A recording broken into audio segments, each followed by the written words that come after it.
Charlotte's Web by E.B. White. Chapter 16. Off to the Fair.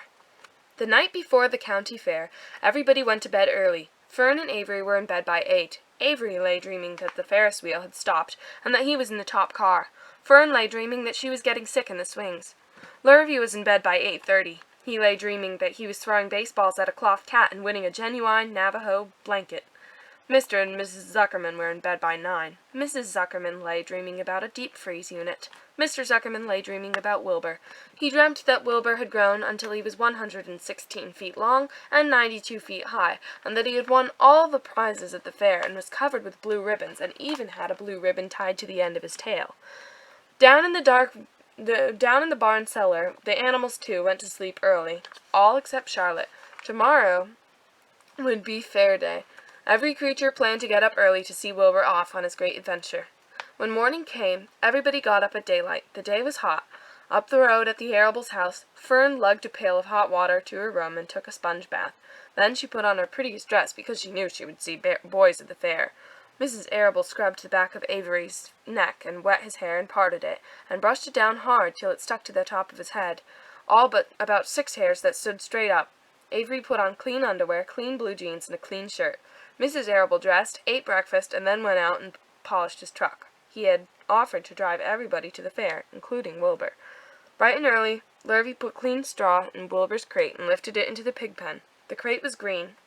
In gold letters it said, Zuckerman's Famous Pig.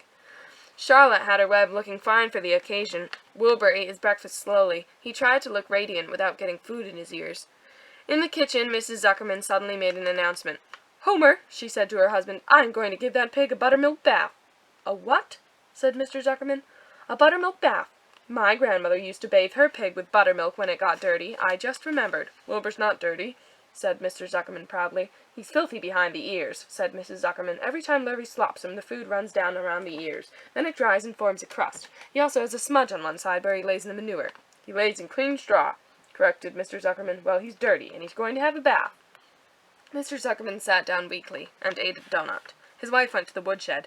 When she returned, she wore rubber boots and an old raincoat, and she carried a bucket of buttermilk and a small wooden paddle. "Edith, you're crazy," mumbled Zuckerman, but she paid no attention to him. Together they walked to the pig pen. Mrs. Zuckerman wasted no time. She climbed in with Wilbur and went to work. Dipping her paddle in the buttermilk, she rubbed him all over. The geese gathered around to see the fun, and so did the sheep and the lambs. Even Templeton poked his head out cautiously to watch Wilbur get a buttermilk bath.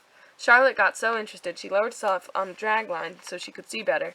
Wilbur stood still and closed his eyes. He could feel the buttermilk trickling down his sides. He opened his mouth, and some buttermilk ran in. It was delicious. He felt radiant and happy. When Mrs. Zuckerman got through and rubbed him dry, he was the cleanest, prettiest pig you ever saw.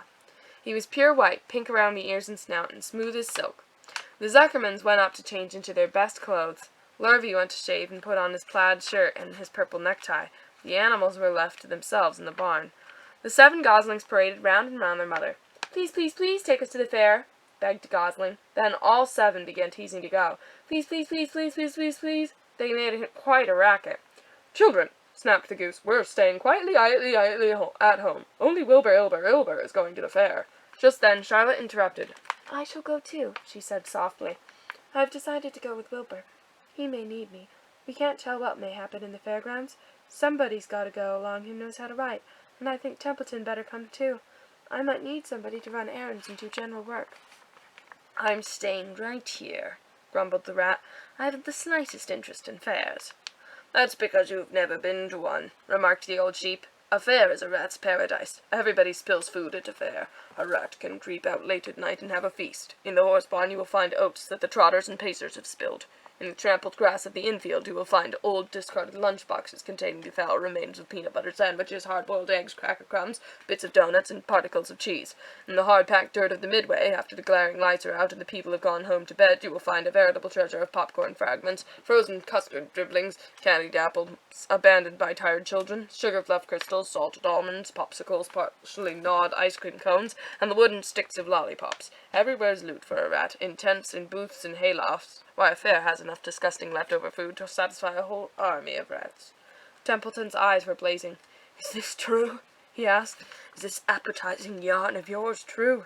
I like high living, and what you say tempts me."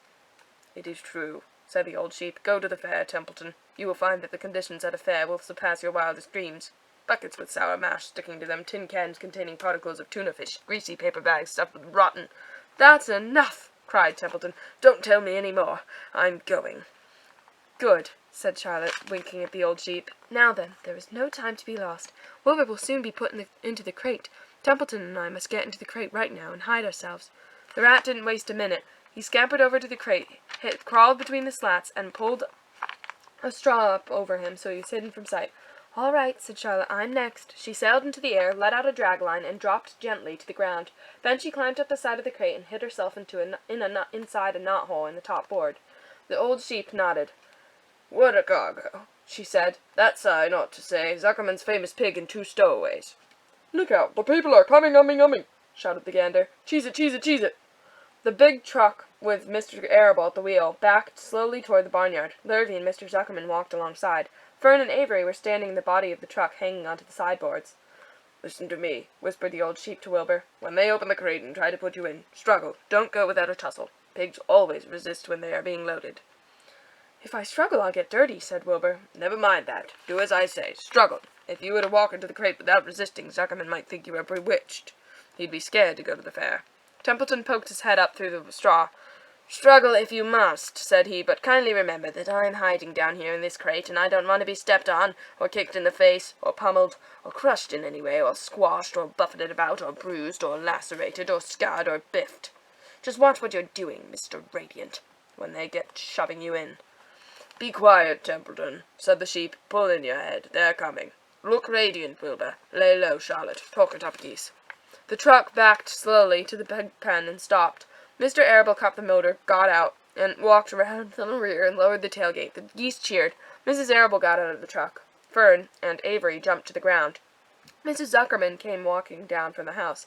Everybody lined up the fence and stood for a moment admiring Wilbur and the beautiful green crate. Nobody realized that the crate already contained a rat and a spider. "That's some pig," said Mrs. Arable. "He's terrific," said Lurvy. "He's very radiant," said Fern, remembering the day he was born. "Well," said Mrs. Zuckerman, "he's clean, anyway. The buttermilk certainly helped." Mr. Arable studied Wilbur carefully. "Yes, he's a wonderful pig," he said. "It's hard to believe that he was the runt of the litter. You'll get some extra good ham and bacon, Homer, when it comes time to kill that pig." Wilbur heard these words, and his heart almost stopped. "I think I'm going to faint," he whispered to the old sheep, who was watching. "Kneel down," whispered the old sheep. "Let the blood rush to your head." Wilbur sank to his knees, all radiance gone. His eyes closed. "Look!" screamed Fern. "He's fading away!" "Hey, watch me!" yelled Avery, crawling on all fours into the crate. "I'm a pig! I'm a pig!" Avery's foot touched Templeton under the straw. "What a mess!" thought the rat. "What fantastic creatures boys are! Why did I let myself in for this?" The geese saw Avery in the crate and cheered. "Avery, you get out of the crate this instant!" commanded his mother. "What do you think you are?" "I'm a pig!" cried Avery, tossing handfuls of straw into the air. "Oink, oink, oink!" "The truck is rolling away, Papa," said Fern. The truck, with no one at the wheel, had started to roll downhill. Mr. Arable dashed to the driver's seat and pulled on the emergency brake. The truck stopped. The geese cheered. Charlotte crouched and made herself as small as possible in the knothole so Avery wouldn't see her. "Come out at once!" cried Mrs. Arable. Avery crawled out of the crate on his hands and knees, making faces at Wilbur. Wilbur fainted away. "The pig is passed out," said Mrs. Zuckerman. "Throw water on him." "Throw buttermilk," suggested Avery. The geese cheered. Lurvy ran for a pail of water. Fern climbed into the pen and knelt by Wilbur's side. "It's sunstroke," said Zuckerman. "The heat is too much for him." "Maybe he's dead," said Avery. "Come out of that pig pen immediately," cried Mrs. Arable. Avery obeyed his mother and climbed into the back of the truck so he could see better. Lurvy returned with cold water and dashed it on Wilbur. "Oh, throw some on me," cried out Avery. "I'm hot, too."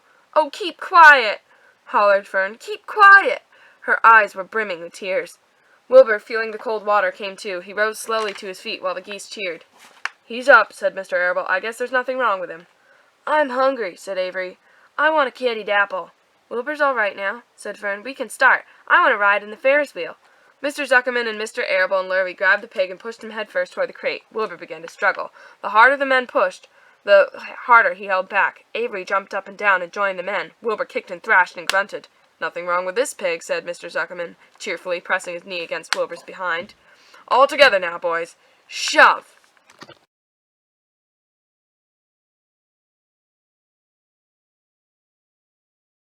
With a final heave, they jammed him into the crate. The geese cheered. Lurvy nailed some boards across the end so Wilbur couldn't back out. Then, using all their strength, the men picked up the crate and heaved it aboard the truck. They did not know that under the straw was a rat, and inside a knothole was a big gray spider. They saw only a pig. "Everybody in," called Mr. Arable. He started the motor. The ladies climbed in beside him. Mr. Zuckerman and Lurvy and Fern and Avery rode in the back, hanging on to the sideboards. The truck began to move ahead. The geese cheered. The children answered their cheer, and away went everybody to the fair.